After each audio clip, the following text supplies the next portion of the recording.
Hi everybody, thank you so much for joining us today. I initially put this together as a forum because I think it's important to think about how we as creatives and artists can try to make a living with the degrees that we have, or maybe not degrees, but the skills that we develop.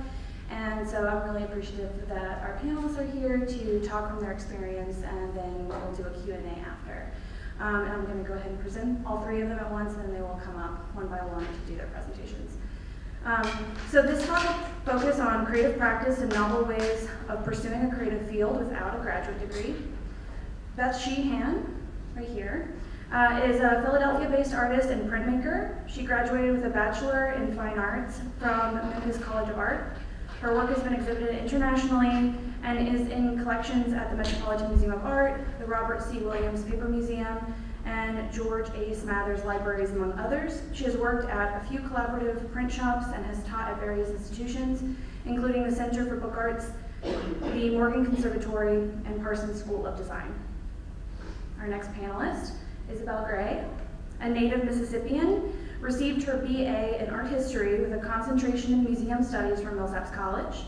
After completing her thesis, God in a Gallery, examining the transition from abstraction to the focus on the figurative in contemporary religious art, sorry about that, and graduating in 2015, Isabelle launched her museum career at the Eudora Welty House and Garden, where she served as the education and outreach specialist for 2 years. She currently enjoys pursuing her passion of the visual arts, engaging with the state's teachers, developing education materials and events, managing the Scholastic Art Awards, and overseeing school group tours as the James and Madeline McMullen, Director of School and Academic Programs at the Mississippi Museum of Art. A lot of words. And then we have Daniel Johnson with us, who is a Jacksonian, and he is anything, everything, and nothing, including a Millsaps alum. The panelists will discuss their different paths that they have found for using their degrees outside of traditional academia. So please welcome our first speaker, Beth.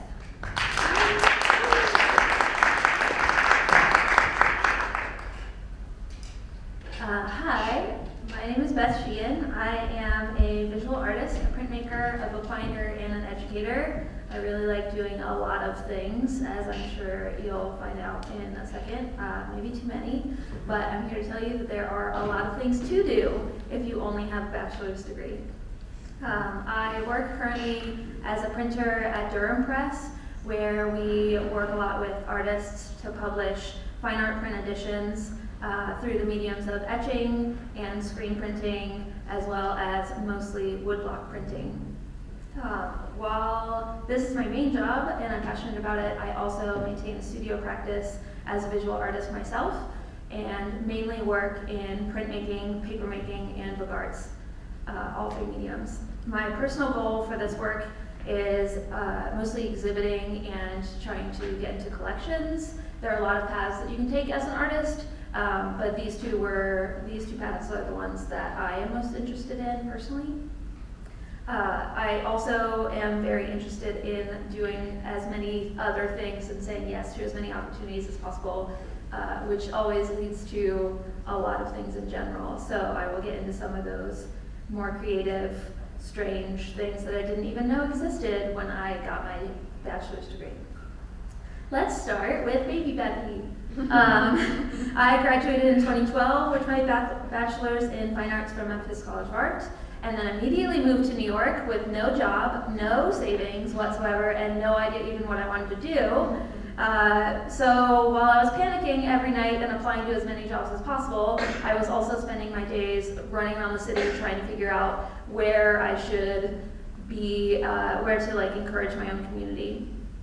One of the places that I visited in my days running around is Dudonay Paper. They are a paper-making facility where they hand-make all of the paper editions with artists, and they also publish and sell the works as well as have a gallery. So I walked in there because of a recommendation from a friend, which will also be a theme in my work and how I get things. It's a lot of friend networking. And they were about to have their benefit auction, and I casually asked if I could volunteer for the benefit auction because I really liked what they were doing. They told me yes, and I basically never left. Through volunteering, then I was also able to eventually assist with artist editions and take on more responsibility there, as well as I was able to teach classes. So going from something that doesn't really pay any money and you're just donating your time to eventually making something happen that you are actually getting paid for things. And I was able to use the studios to make my own artwork. One of the other big things that I got that I didn't even realize was a thing, and just by hanging around this institution, then I learned about a conference called Expressive Therapies that was all about art therapists attending these conferences to learn more techniques and expand their skill set to help their own clientele. 2 weeks after I moved to New York, then I was lucky enough to find a job, not in my field, clearly, but I was very happy to do any job that would come along, because I think every job that you do is it's going to give you something out of it.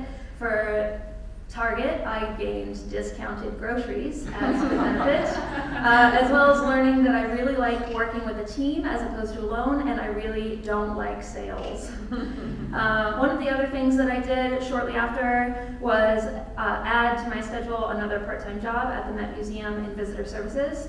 I was really interested in expanding back closer to the art world and be around as much art as possible. So by being in visitor services, then I would get free access to the museum whenever I wanted, and would get to see a lot of the art. This was much closer to what I was hoping to do with my life, but I also realized by working there that museums are fantastic, but not necessarily my passion. One of the benefits of working at the Met, though, one of the things that I gained from that job was fantastic friends. Most of the people that work there were all very interested in art and passionate artists themselves. So I became really good friends with a lot of artists that then I got to collaborate with later. While I was doing that, as if I wasn't doing enough in New York, and you get in the mindset anywhere of doing as many things as possible, I decided that I also wanted to try out the gallery world. I think a lot of things, especially early in your career, that you should be doing is trying to figure out what part of the world that you want to be part of. So I was trying to figure out if galleries were for me, and did an unpaid internship at the Active Space Gallery in Brooklyn, and realized after a month that that was not what I wanted to do at all, and decided to leave. I would also recommend, if you're ever doing any free work, which I'm sure that eventually you will be, if you're not currently, my personal recommendation is to not do it more than 4 months, because you'll probably learn everything that you need to do in 4 months. I only stayed here for 1 month because it was not what I wanted to do.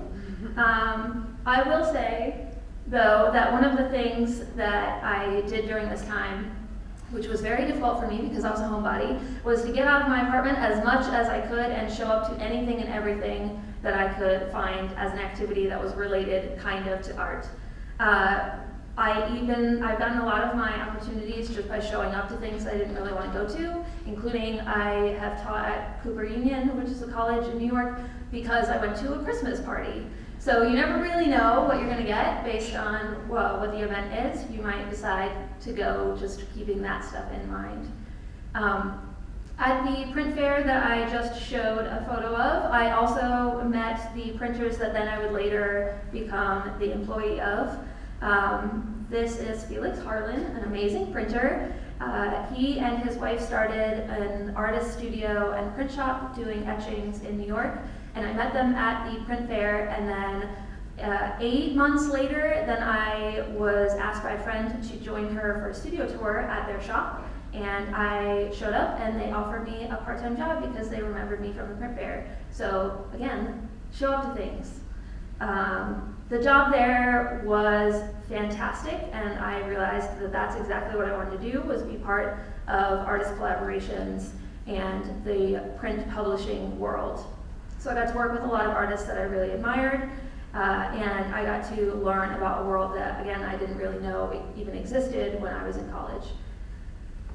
Having that ideal job, having finally found my route that I wanted to take in the job world, then I decided that I wanted to focus on my own artwork again. So I started applying for artist residencies.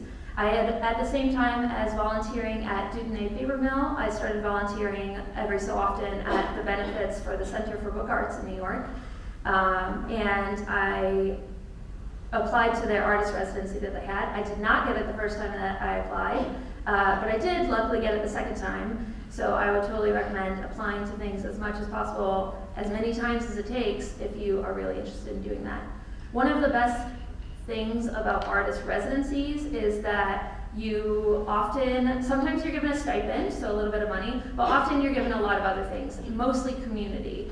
A lot of what I liked about the Center for Book Arts was the fact that I could take free classes for a whole year in their space, and I got keys to space, and they had a really active community.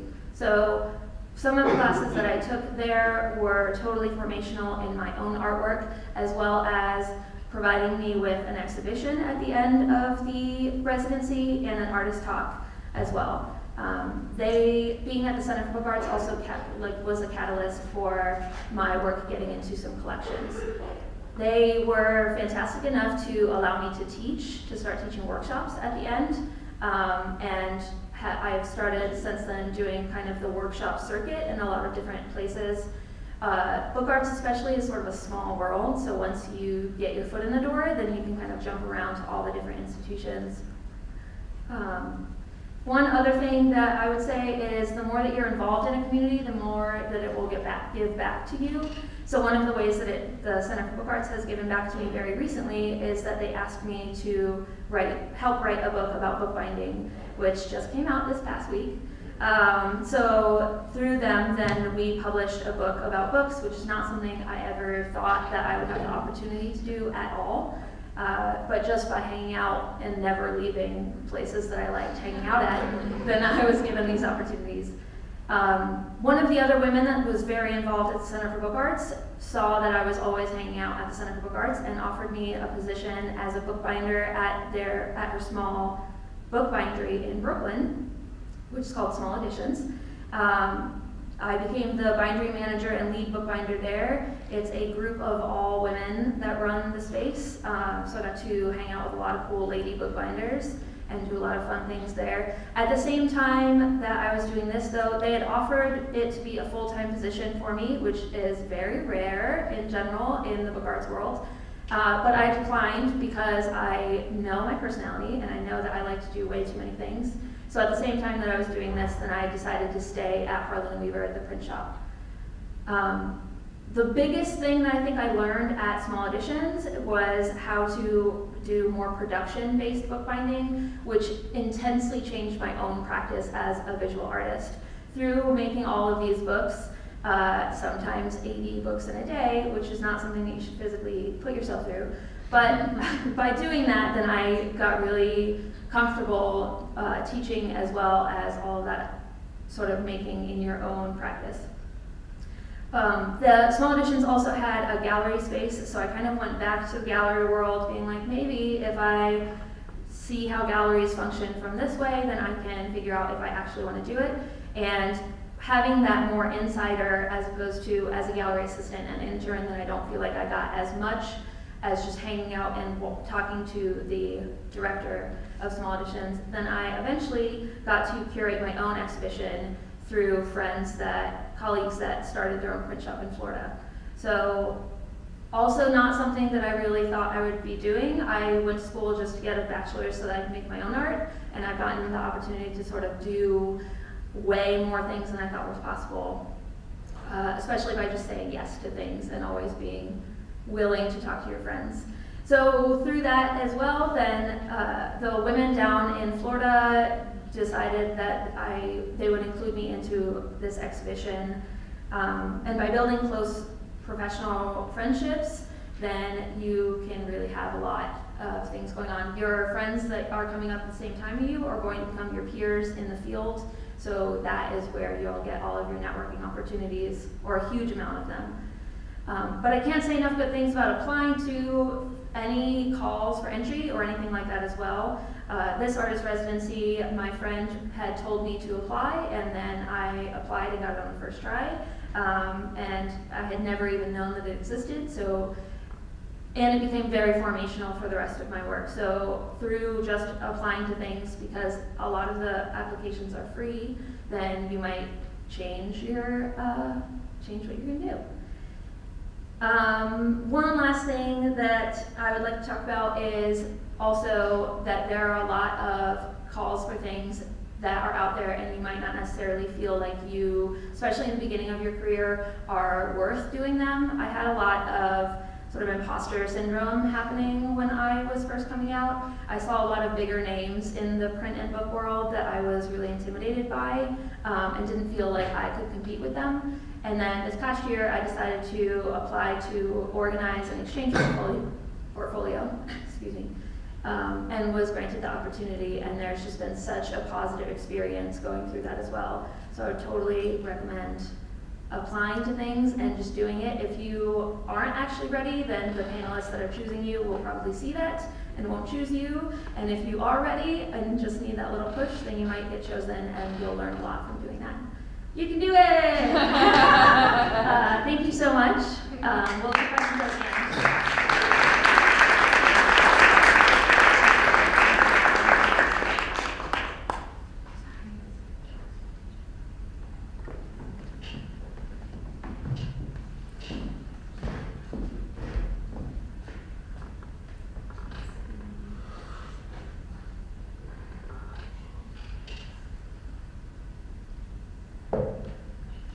Hi everyone, can you all hear me okay? Okay.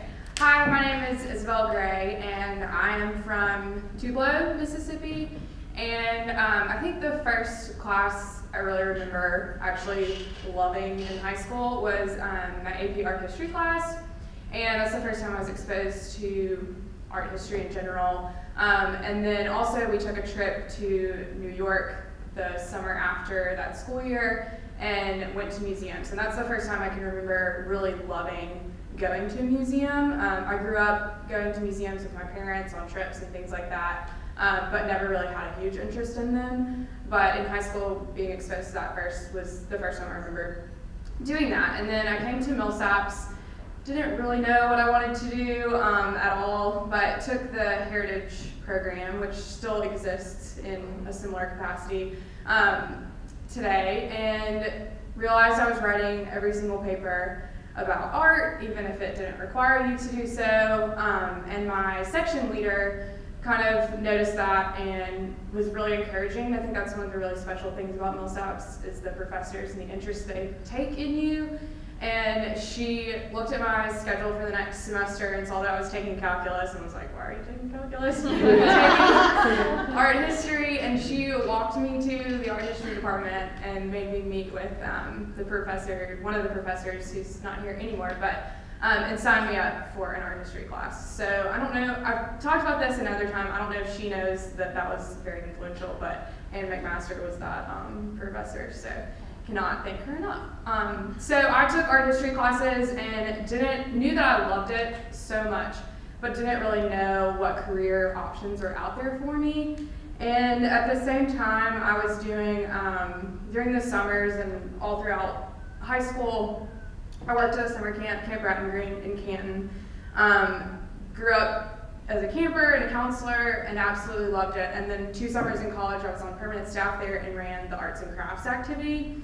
And knew from that job that I loved working with other people and creative people, energetic people. I loved coming up with programming for kids and especially artistic activities. I'm not a trained visual artist, I'm not a practicing artist, but I loved sitting down with kids of all different ages and adults with special needs and making something together and connecting through that. It's a great way to have conversations and form relationships and things like that, and I just loved the creative aspect of that job.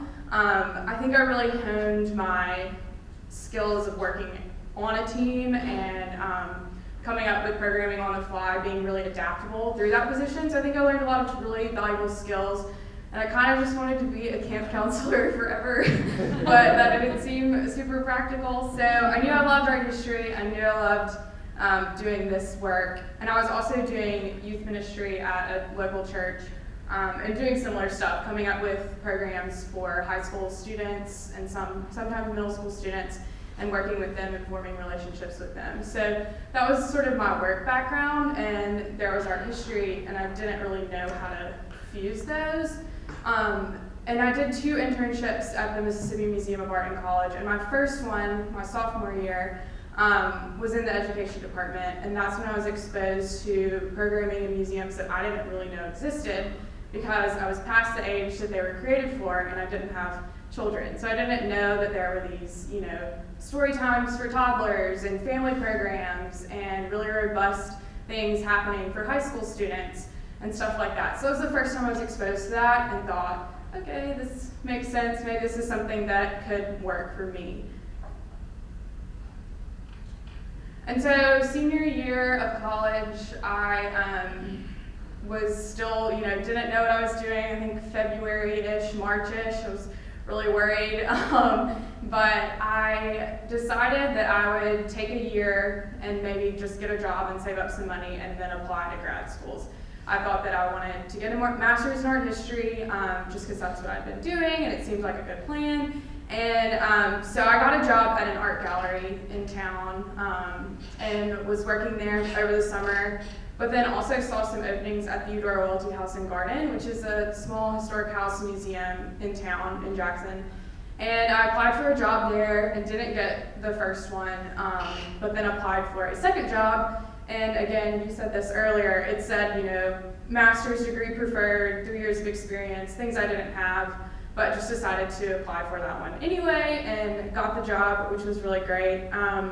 And learned a whole lot here and gained a lot of extremely valuable experience that would not have gotten me my current job that I have at the art museum. And so I think this is just personal experience. I cannot speak to the whole museum world, but I think that if you don't have a master's degree, starting off at a small museum is really valuable. I think day to day I was doing my education work that I was doing with school groups and teachers and things like that, but I was also giving tours and working with volunteers. I curated an exhibit, so you kind of got to do a lot of everything with a small staff like that. So I figured out what I liked and what I didn't like, and was able to kind of program things the way I wanted to program them there. So I really sought out things that I was interested in. I did a lesson plan on Welty's photography.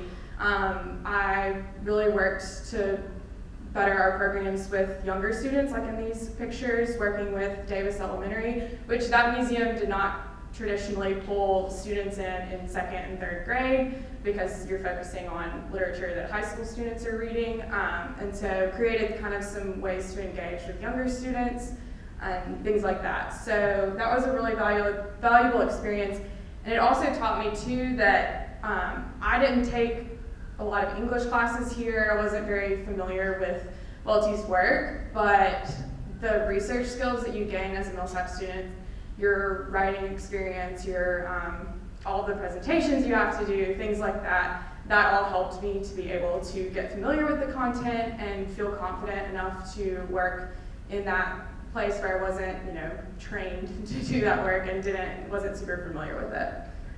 So that led me to my job now at the Mississippi Museum of Art. I'm the director of school and academic programs. And so when I read the job description at the art museum, it really fit into a lot of what I did at the Welty House, managing school group tours, working with the state's teachers, developing teacher resources. Those were all things that I had done at my previous job. And the art museum had a few more things that I hadn't ever done but felt confident that I could figure out and learn how to do. And so I think having that experience from the first museum was very valuable. And so now today at the art museum, these are sort of some slides of the biggest parts of my job. I manage our Teaching Fellows program, which really informs so much that we do, but we have paid college tour guides for all of our K through 12 tours, and they're trained to teach from the collection. They do research on the pieces in the collection and our traveling shows. They learn how to facilitate a close-looking conversation in front of a work of art for anywhere from 15 minutes to an hour, and they learn different teaching methods for a wide range of ages, and they're trained in that, and they do so much with our museum. So I oversee that program. That's a big part of what I do. And then also I coordinate all of the school tours at the museum. And so they lead the tours. I'm also in there in the galleries a lot, doing gallery teaching with a wide variety of ages, and doing stuff in the studio as well. And I did work, the Westinghouse was a staff of 4 people. And so being at the Mississippi Museum of Art, it's a little bigger, but our education department really is only 2.5, one person works remotely, people. And so there are more people on staff as a whole, but it's still kind of a smaller group, so I still kind of do a lot of everything at once too. I also develop teacher resources and host teacher workshops. So we come up with things for teachers to do before and during and after their visit. If they're doing a self-guided tour, we kind of provide them some info of how to lead your group through the gallery instead of just letting them roam and look around, ways to engage their classes and things like that. So these are screenshots. They're not very clear, but these are from our app, and that's the way that we're trying to reach teachers now. And then also planning teacher workshops. The one picture on the left is from this past teacher workshop with our Jeffrey Gibson show, Like a Hammer, that comes down this weekend. So if you're in town, you should go to our museum and see it. But we learned about his work and learned about his materials and methods and did some stuff in the studio, thought about ways we could connect his work to other subjects teachers were exploring in class and things like that. And we have another workshop coming up in February that's ceramics based, so we'll have a ceramics artist come in with the teachers and explore different methods of making and learn about some ceramic pieces in the collection. And it's an interesting job too, because I do things like that and coordinate things like that, but I'm not trained at all in making, so that could be interesting. So I think the past jobs like the art gallery, networking with artists while I was there, and figuring out who the teaching artists are in town is really valuable, and making connections of who to bring in to fill the spots that I cannot fill. We also started a teen council at the museum, which has been a lot of fun so far. So we have 18 students from 10 different schools in the metro area, and so this is a way to connect with high school audiences outside of school field trips. So it's an experimental thing. We're getting ready to start our second part of it this semester. We have their first meeting of the semester on Monday. But it's been a lot of fun and kind of has been informed by my experience as a camp counselor and youth leader. So it sounds kind of cliche to be like, oh, I learned so much as a camp counselor, but I really did. And then I also manage the Scholastic Art Awards, which is a nationwide contest for high school students in the visual arts. There's a writing component as well. And so I oversee this program. I'm the regional affiliate, so mostly central and southern Mississippi. That's a big part of what I do, and that celebrates the artistic achievements of 7th through 12th grade students. And it's a great way to engage with schools and teachers. And I've met so many teachers through this program that have formed connections at the museum and gotten their students in that participate and highlight them and things like that. So those are the major things I do. There's a lot of other stuff day to day that I haven't chosen to highlight, but I hope some of this was insightful and helpful. Maybe, I think the biggest thing that I can say is just you don't have to graduate and go work at the Met or a really big museum. That doesn't have to be your level of entry. If you're intimidated by that, you can start off at smaller museums and have an amazing experience, and maybe go on to that later if you wanted to do that. But that's just been my personal experience, so if that helps, thank you.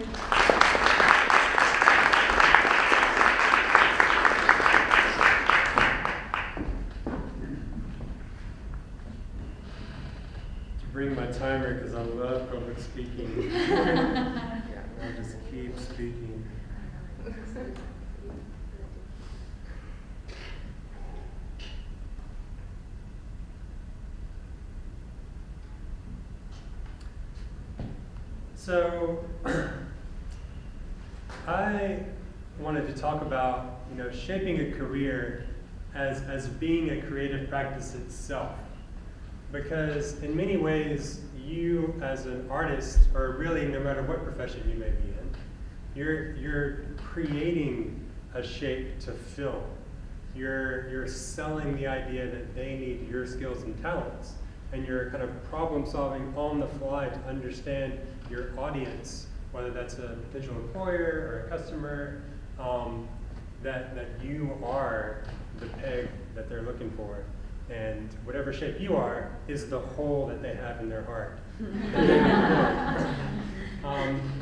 So, in thinking about this, what's that point in time to start my personal story that brings me to significant developments? I'm the CEO of a local company, and the elevator pitch is, we are an artist-centered company who performs problem-solving and strategic planning through creative play. That says just enough to make you want to ask some more questions, but it really doesn't tell you anything about what we do, because I have to know the hole in your heart before I know the shape I need to sell.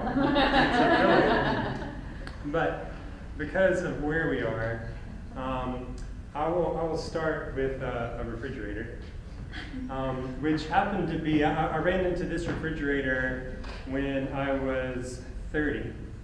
I came back to Millsaps when I was 29. I had a small child, so being a starving artist was not possible. I had to be a thriving artist. And so I said, you know what, I should get a bachelor's in art. That's probably a good thing to do. I have a modicum of success, and maybe that could grow beyond modicum if I get a BA. And so I'm at Millsaps, I'm in the studio program, and of course they were like stressing me out, challenging me to always be better, think more, to create more meaning in my work. And when I'm stressed out, I go to the Pearl River, and I found this refrigerator laying there in the earth. And I should mention that I'm working a job at this time because, of course, I've got to be a thriving artist. So I'm at a local studio, Wolf Fine Art Studio. I've never understood why it says Wolf Studio Fine Art. Important touchstone in this presentation is there are local studios to be paid to be a working artist here in Jackson, Mississippi. Whether that's Thimble Press down on State Street, Pearl River Glass, which is right over here. It's across the street, not around the world, in Midtown. Home studio at the Highland Village. They're independent artists who hire people. Significant Developments hires people. But yeah, so important touchstone for our career as creative practice. And you'll see that stays in the background. But I didn't see the refrigerator like this. I saw the refrigerator like this. And I took this picture and I was like, this is going to change my life. I don't know how. And so I go back, I put it on the wall in my studio up here on the 3rd floor, and I just stare at it. And then I'm like, I need more people to stare at this with me. So I made a Facebook page for it. and I put the coordinates, the GPS, to get there. And people started to visit it. And this became my senior project, was the Westinghouse refrigerator project. And when I started it, I had no clue, honestly, what I was doing. I did a painting of it. But as time went on, people started to put things into this refrigerator, to arrange things in this refrigerator. It made me reflect on what's happening here. This is a shadow box. Like these are objects that are meaningful for the people in this Tri-County area. The Pearl River is a watershed for 3 counties of people who never talk to each other, and yet here their objects intermingle. And people were coming to the refrigerator and creating a conversation between them.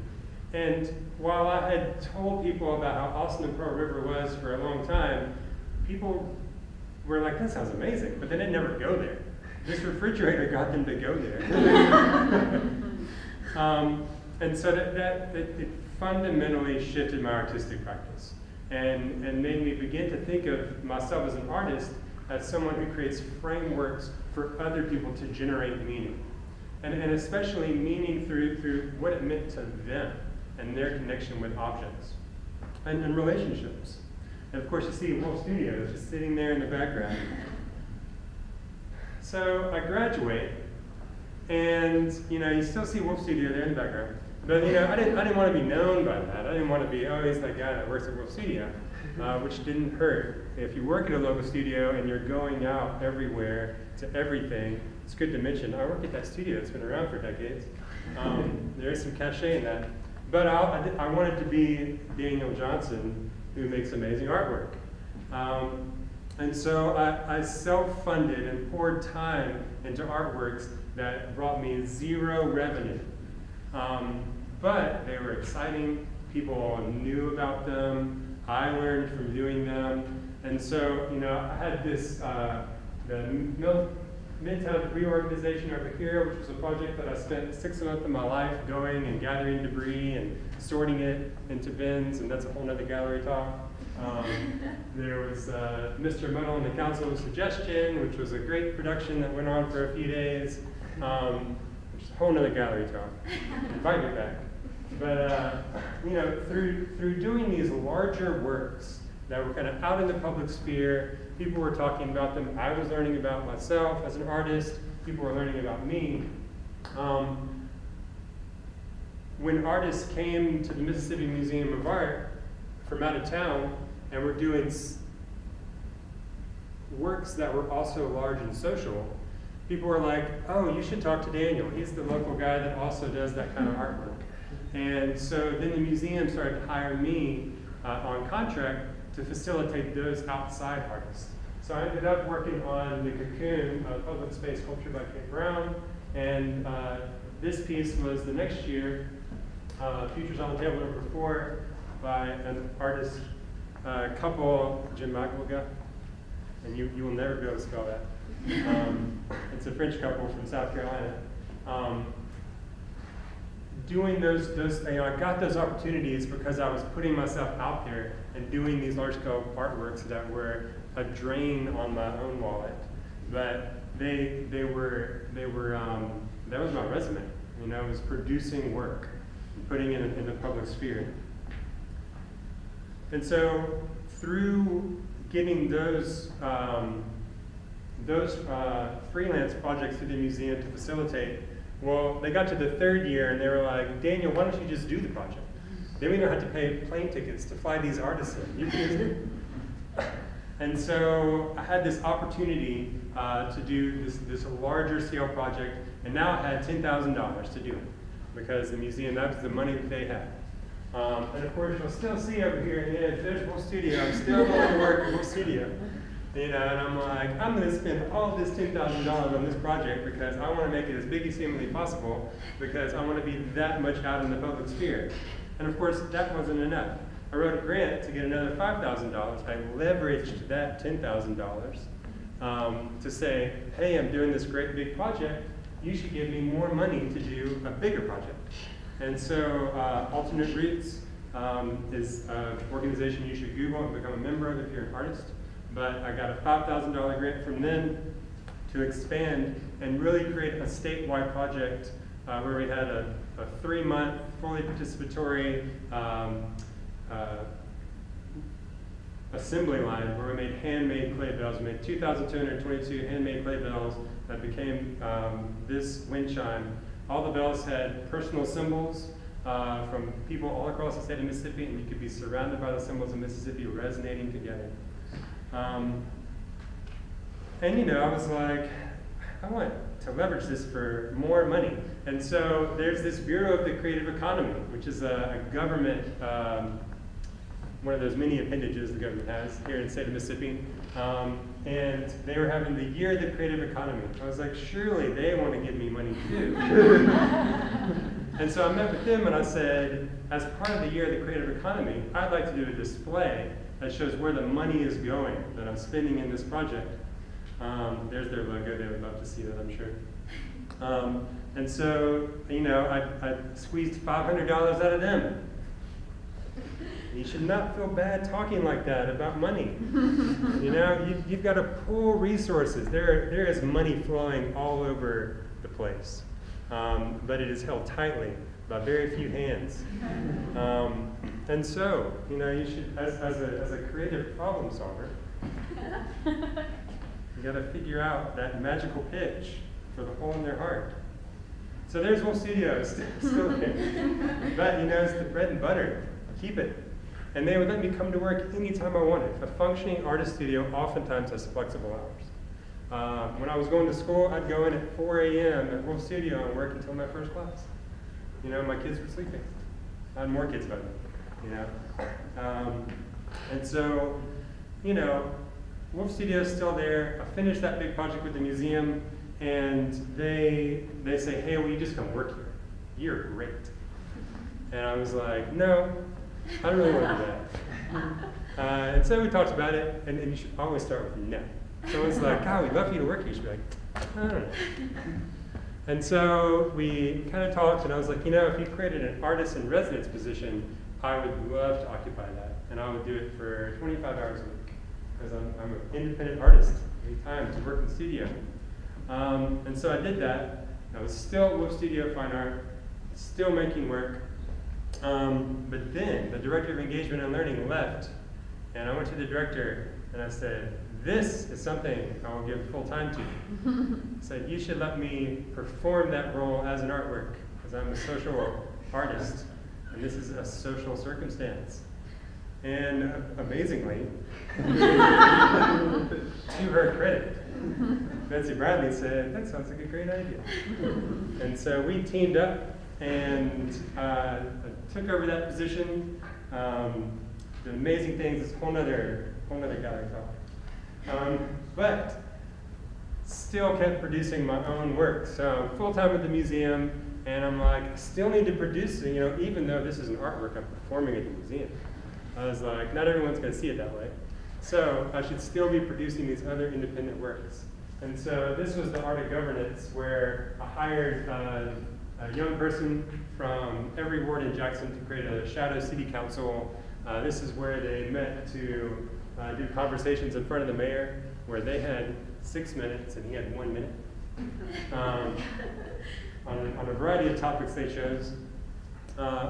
Also got a grant for this. And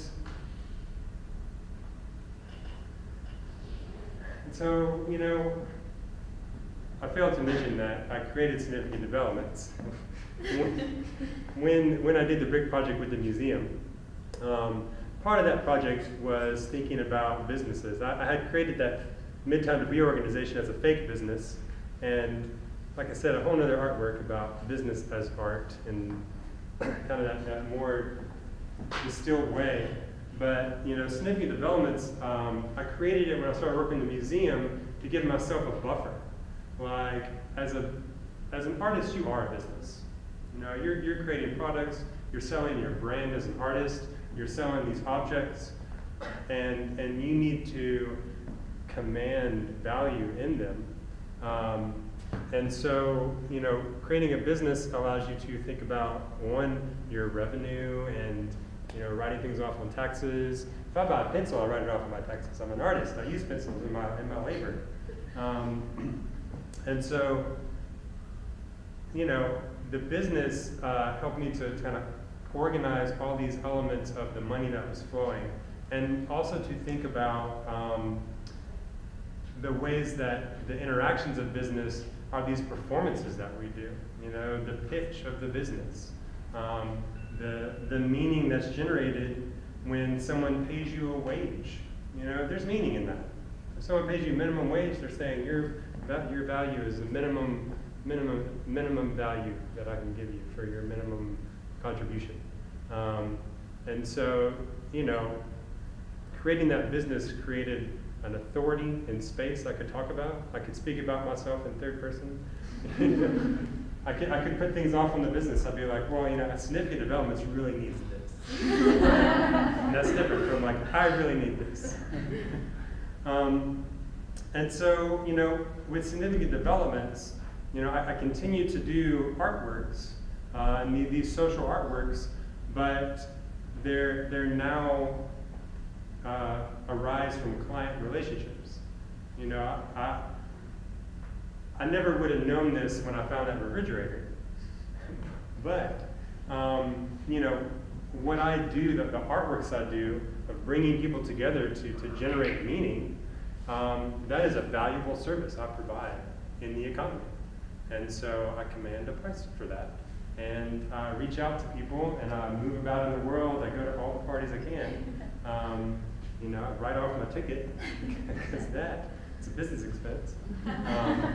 But you know, now instead of struggling for grants, you know, struggling in a job that I might love, like Wolf Studio, but that's not my passion. You know, I sell the artwork that I'm going to perform to a client who wants me to perform it. And so, you know, I've worked with Mississippi Department of Transportation to work with all the senior centers in Jackson to do the storytelling, art making. I do full-scale strategic planning. I've done for the Jackson Medical Mall Foundation. For fun, I did a project where we found an old public sculpture, did some research on it, and installed an interpretive plaque because there was no interpretation for this sculpture. And so you end up where you pay for your own extra time to do these fun things that you want to do. But, thank you.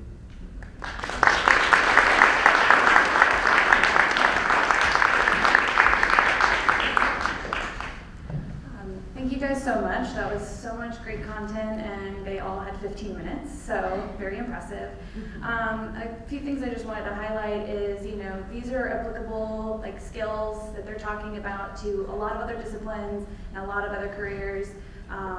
You know, continue your passion, follow your passion, and you know, just show up to things and you know, continue to build up your skills, and you'll succeed. So, but we're going to start off some question and answer for those of you guys who may have some questions for them. I actually wanted to start off with one for you guys, which I think it's interesting. Beth, you moved to New York City from Memphis, and then Isabel and Daniel, you guys chose to stay in Jackson, which is a much smaller city. So I want you guys to talk a little bit about location and how maybe you thought about location when you were trying to build your career.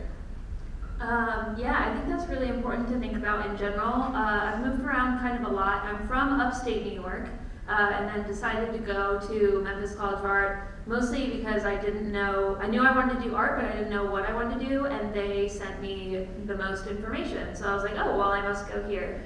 So relocating there was mostly a financial decision, but also an access decision. And then from graduating, I knew that I wanted to do printmaking, papermaking, and book arts in some way. And those being in my brain smaller fields than something like painting, then I decided that I wanted to go somewhere that I knew that I had the most opportunity, just a numbers game. So I decided to move to New York City because there were the most number of print shops and things there. And being from upstate New York, I was slightly closer to my family again. But figuring out within that location what to do, I think is also kind of important. And even if you aren't in a location that has a lot of variety, then I think more so it's important that you are connecting with whatever community that you do have. I moved after being in New York for about 5 years. I moved to Philadelphia kind of recently, and even though it is a little bit smaller, there's still plenty of things to do, but I have been less good about going out and experience everything and showing up to everything. So even just in that, it's a very obvious change from how much I could get involved in New York versus how much I can get involved in Philadelphia, only based on my own interaction and what I'm going out to do. So keep that in mind.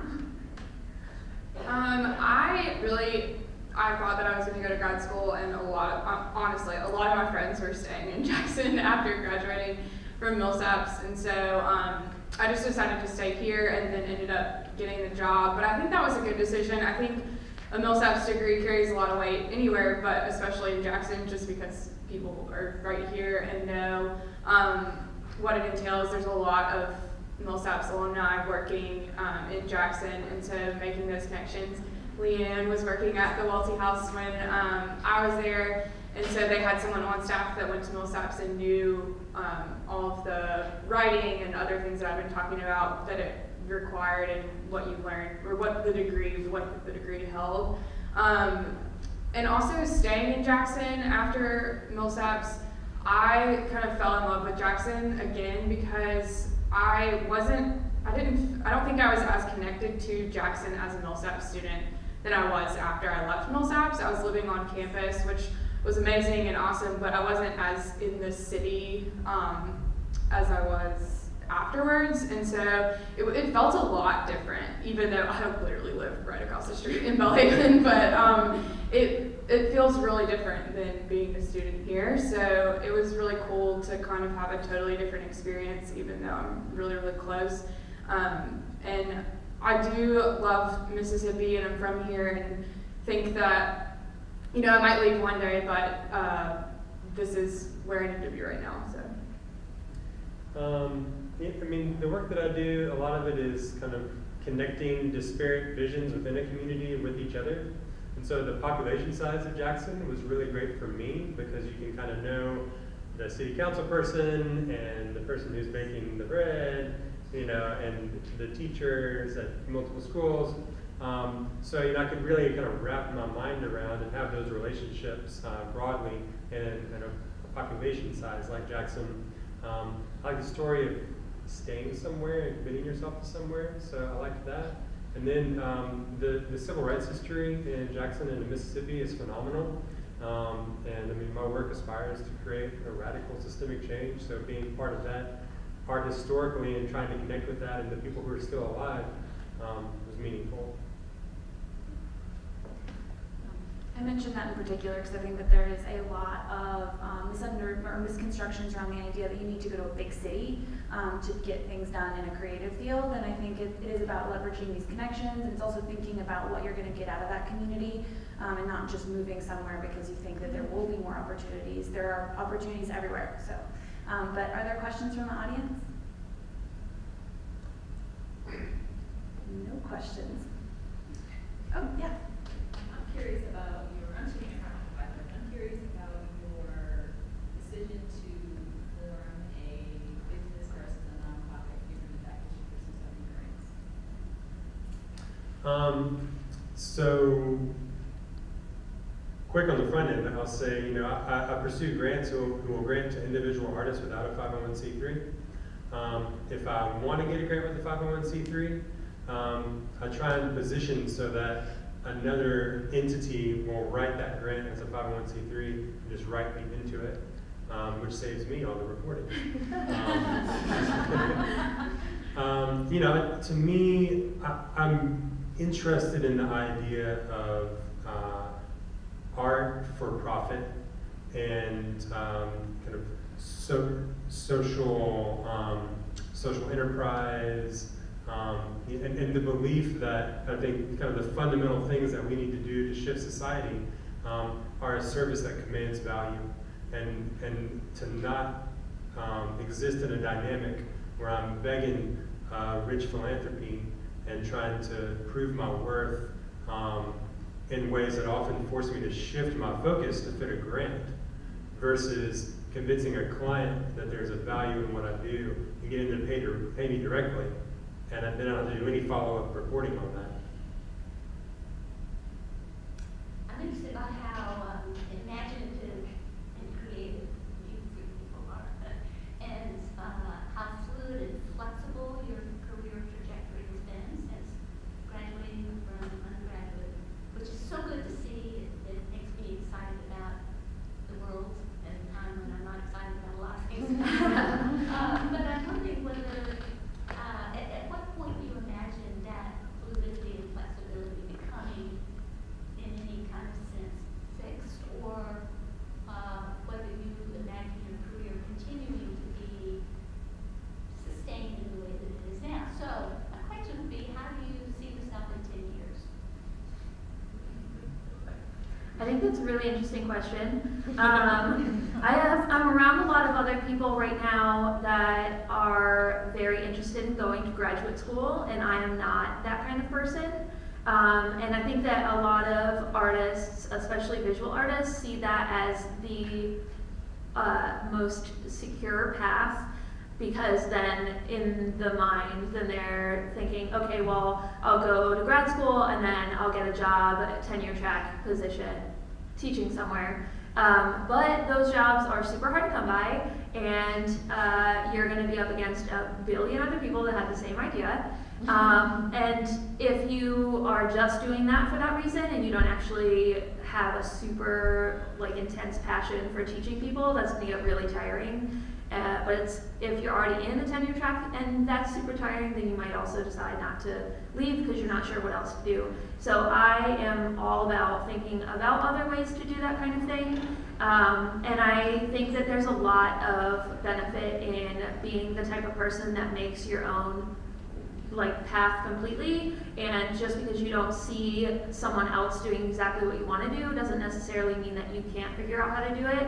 I think especially this panel in general is a great way of showing that you can kind of do whatever, and that things will just fall into your lap if you are willing and open, and if you're really willing to have a positive attitude and not be like, well, I deserve this thing, or this is the only path I can take, so I'm not going to spend my time volunteering somewhere, or whatever the case may be. So I think that that's in 10 years, I think that I will probably be doing similar things, but I think that there especially is a lot of room to start your own things now more than ever. I think that a lot of times people will see starting your own business as being a really competitive, difficult thing to do, but I think in a similar way to helping have other people write you into grants and really becoming the key that everyone wants is a great way to interact with your community in general.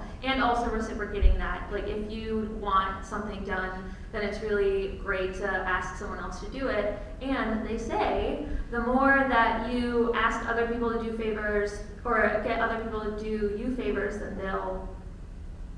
then it's reciprocal. So if you have somebody send you their top favorite places to eat, and that's thank you for doing that, then they might also be feel better towards you and put you into an exhibition. That's a really dramatic thing, but it totally happens. I think I'm still, I know I'm still very early into my career. Only graduated in 2015, so I see things kind of being fluid for a while. So, but I do feel like I've gotten to a place where I really, really enjoy what I'm doing. And even as I was preparing for this, I was thinking about all the aspects of my job that I like and things where I think my strengths are. And I was really I think I really want to do interpretation in museums more than I'm currently doing. So I've learned that yesterday when I was preparing for this. And so I guess too, just personal experience, my whole entire family is kind of like that with their career trajectories. Both my parents have switched around, and both my siblings have too, so it's just kind of the norm within our family. But I'm totally okay with that personally. But yeah, so I think what I'm doing right now I really love, and I'm learning what I love and what I'm good at so that I can apply that in the future. I'll be 40 this year. Excited about it. But I think for a lot of my life, I felt like I was in a lot of different worlds, and I was a shapeshifter in a lot of different ways. And I was always looking for a rubric to understand myself in a single mission statement. And I think in a lot of ways it was just about reframing how I understood who I was. That was always there. I think when you look at my work, it looks a lot of different ways, because I'm trying to understand the shape of the hole in your heart and take that shape. But then I realized I'm someone who understands the shape of hearts. And so it was just this shift in how I was talking and thinking about it. I think significant developments has become this vehicle that can have a single statement about itself and a set of considerations that apply to the world and people in lots of different ways, but it kind of brings them all into this focused understanding of what's motivating that action. What are your other questions? Good question. I'll ask one. All three of you have described your successes through narratives that sound like you stayed very busy for very much of a period of time as you were getting started. And particularly for the young art scholars in the room, could you each of you say a little bit about how you managed your time, and maybe how did you practice self-care? Like what was it like to just take an hour off, a day off? Like how did you kind of balance the drive and the desire to kind of hustle and achieve what you've achieved so wonderfully against kind of the fact that sometimes we all wake up in the morning and just need a day off? I think that that's really important, especially finding what relaxes you that can feel adjacent. So for me, if I go to a movie, I might feel like I'm wasting my time or whatever, or like being a slacker. But if I go to a museum, then I might feel relaxed, but I might still be like, well, I'm looking at art, so it's fine. But I think that the other thing that you should really pay attention to is taking that time to really self-focus. Especially as a visual artist, you can't necessarily make a lot of things if you don't like check in with yourself. It's not necessarily going to be as authentic. So I think having that time and being like, I am not going to do anything, I'm not going to read email today, I'm not going to do any of this stuff today, so that I can recharge and really focus on that. And then also being okay with that and talking yourself into that. I will also say therapy is great. Everyone should be in therapy all the time. And you're not a failure if you decide to talk to a therapist. Awesome. I'm really lucky to have kind of, flexible work hours. There will be some nights when I'm at the museum until 10 o'clock. But I can, take that time off, and that's encouraged. And my boss always says, make sure you were here so long, make sure you're taking that into account later on in the week or things like that. So that's helpful. I do feel like there's a lot of after hours stuff happening. So sometimes it's at the museum, so sometimes it's kind of hard to be like, okay, I need to stay for this one. Do I stay for this one? It's kind of hard to balance that sometimes. But I think also too, with this job, I've really had to be better about asking for help and telling people when I'm overwhelmed, because I'm not very good at that. And so I think that's been great with the other person in the education department is very good at noticing when I need help, and she'll say, what do you need me to do to help you with this? So we've kind of formed that relationship, so that's really awesome. But yeah, I think making sure to communicate that when you're feeling overwhelmed or stressed and checking yourself is really important, because otherwise you'll just get burned out. I have a 12-year-old, a 6-year-old, and a 1-year-old, so it's a particularly pertinent question. Sometimes work is my self-care. But I think it's important how we define work and what we understand as work. As an artist, a lot like going to a museum can be work. That is part of what you do to have work. Going to lunch with a particular person to learn more about what they do, that's part of your work. So categorize correctly, so that when you're going to the museum, you're not like, oh, I'm kicking off, I should be in my studio. No, that's part of your work. And then, I think also I try and always center myself in the moment and take a breath, to never act like I'm running out of time. And if I feel like I am acting that way, to slow down and say, you know what, I'm not running out of time. I tend to make my worst decisions when I feel like I'm running out of time.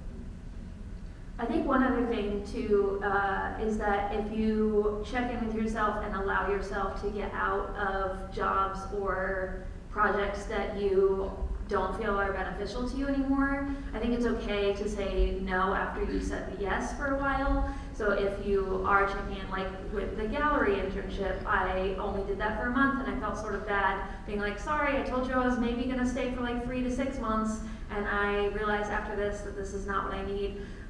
Make sure that you're okay with doing that as self-care also, because if it's not beneficial to you, then it's not really worth doing. Awesome. We're running out of time, so thank you, all three of you you so much. I just want to encourage everyone, especially the young art scholars, to continue to ask professionals how they got to where they are. Everyone has a meandering path to where they got in the arts and in any other field. So it's really helpful to look to those people and just continue to ask for advice, ask about the different professions there are in every field, because as you can see, these 3 people got to where they are through very different means. I also want to encourage you guys, there is a music showcase at 2:15 in the recital hall. So if you want to take a quick break and head over there, there's going to be some really awesome music going on. So please join us for that. Thank you so much. Take care.